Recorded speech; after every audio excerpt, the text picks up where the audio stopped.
kelompok 4 akan menjelaskan tentang teori belajar classical conditioning Ivan Pavlov.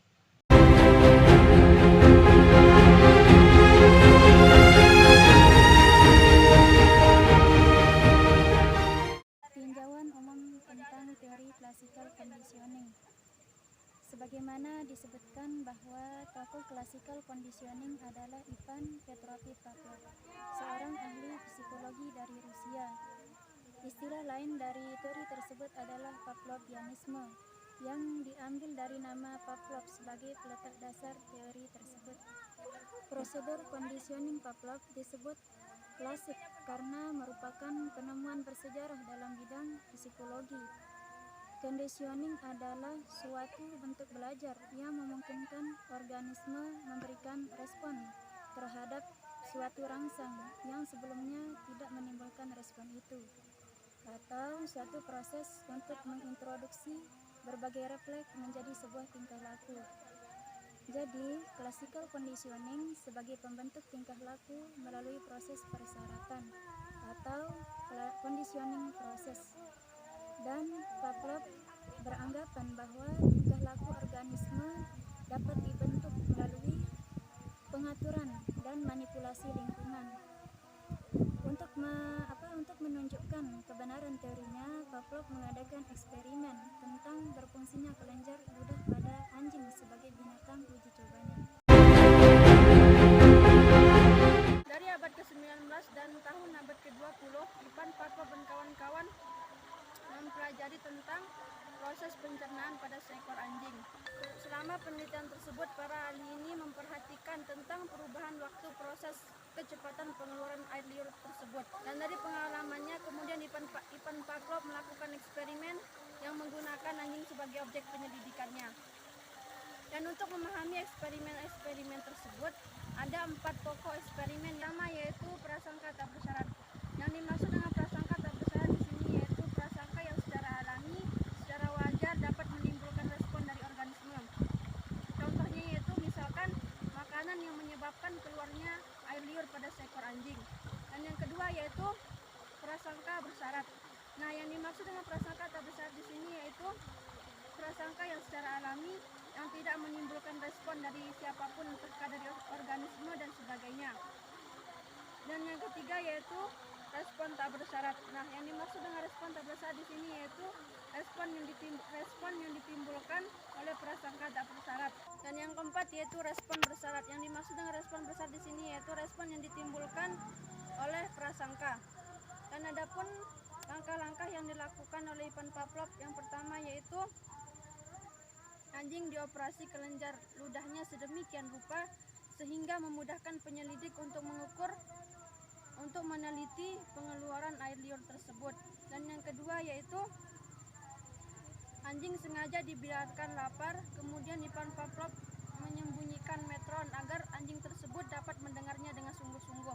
Dari hasil eksperimen tersebut, Ivan Pavlov menyimpulkan bahwa gerakan-gerakan eksperimen tersebut dapat dipelajari atau dapat berubah dengan melakukan latihan sehingga dapat membedakan dua macam refleks tersebut. Kita bisa melihat kalau di dalam eksperimen ini conditioning stimulus muncul sebelum unconditioning stimulus. Pavlov mematikan lampu, membiarkan ruangan gelap, dan sebelum ia memberikan makanan si anjing. Salah satu pertanyaan yang dilontarkannya, apakah ini merupakan cara terbaik untuk melakukan pengondisian? Dia dan murid-muridnya kemudian menjawab, memang itulah yang terbaik dalam melakukan pengondisian. Jika stimulus yang dikondisikan dilakukan sebelum stimulus yang tidak dikondisikan. Dan dari studi-studi yang lain kita sekarang tahu bahwa pengondisian seringkali terjadi sangat cepat ketika pengondisian dilakukan setengah detik sebelum stimulus yang tidak dikondisikan. Namun demikian, dari hasil eksperimen dengan menggunakan anjing tersebut, akhirnya Pavlov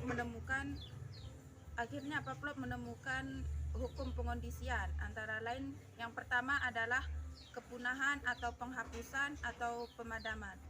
Penghapusan ini berlaku apabila rangsangan terlazim tidak diikuti dengan rangsangan tidak terlazim. Secara otomatis individu atau organisme tidak akan melakukan tindak balas. Yang kedua adalah generalisasi stimulus. Rangsangan yang sama akan menghasilkan tindak balas yang sama. Pavlov menggunakan bunyi lonceng yang berlainan nada, tetapi si anjing tetap mengeluarkan air liur. Misalkan, seorang anak yang takut terhadap anjing galak. Secara otomatis, respon anak terhadap setiap anjing itu sama. Yang ketiga adalah pemilahan atau discrimination. Diskriminasi ini berlaku apabila individu dapat membedakan atau mendiskriminasikan antara rangsangan yang dikemukakan dan memilih untuk tidak bertindak atau bergerak balas.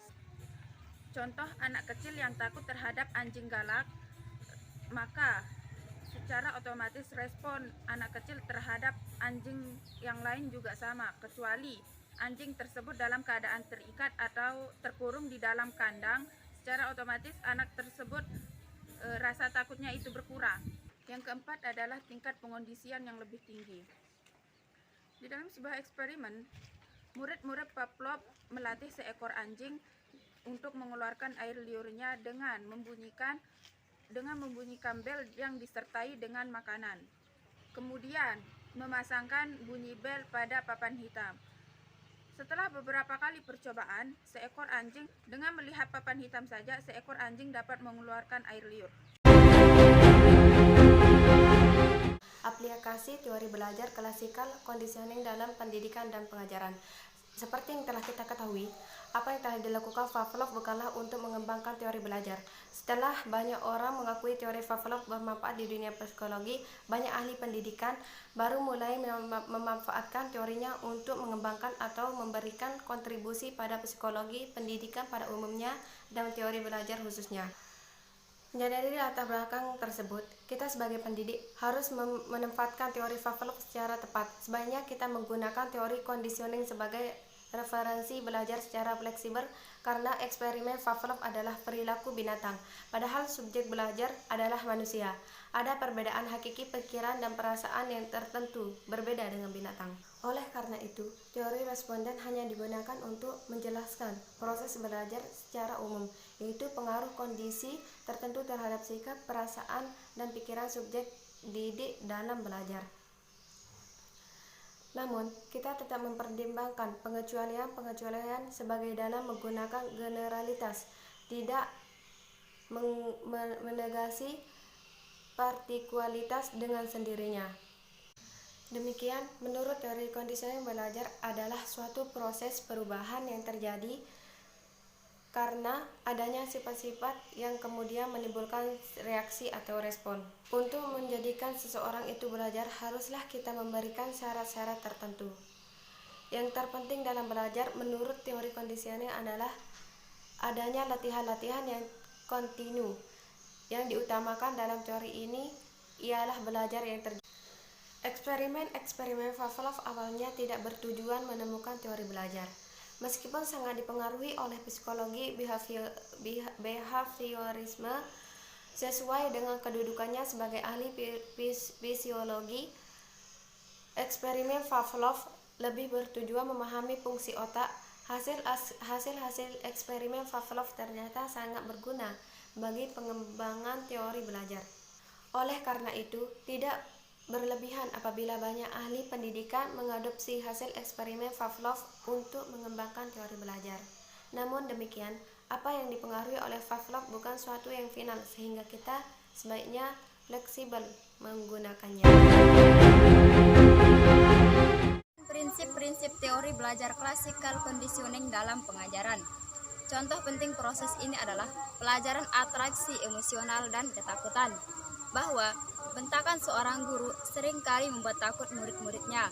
Perilaku ini menciptakan tanggapan, perhatian, dan ketakutan di hati orang-orang di bawah kesadaran mereka. Situasi ini memberikan pengaruh ketakutan apabila stimulus tidak netral, tetapi tanggapan positif dapat dibangun secara sederhana. Contohnya, jika seorang guru memuji seorang siswa, maka itu akan menimbulkan hal positif baginya, baik ketika ia tidak lagi dipuji.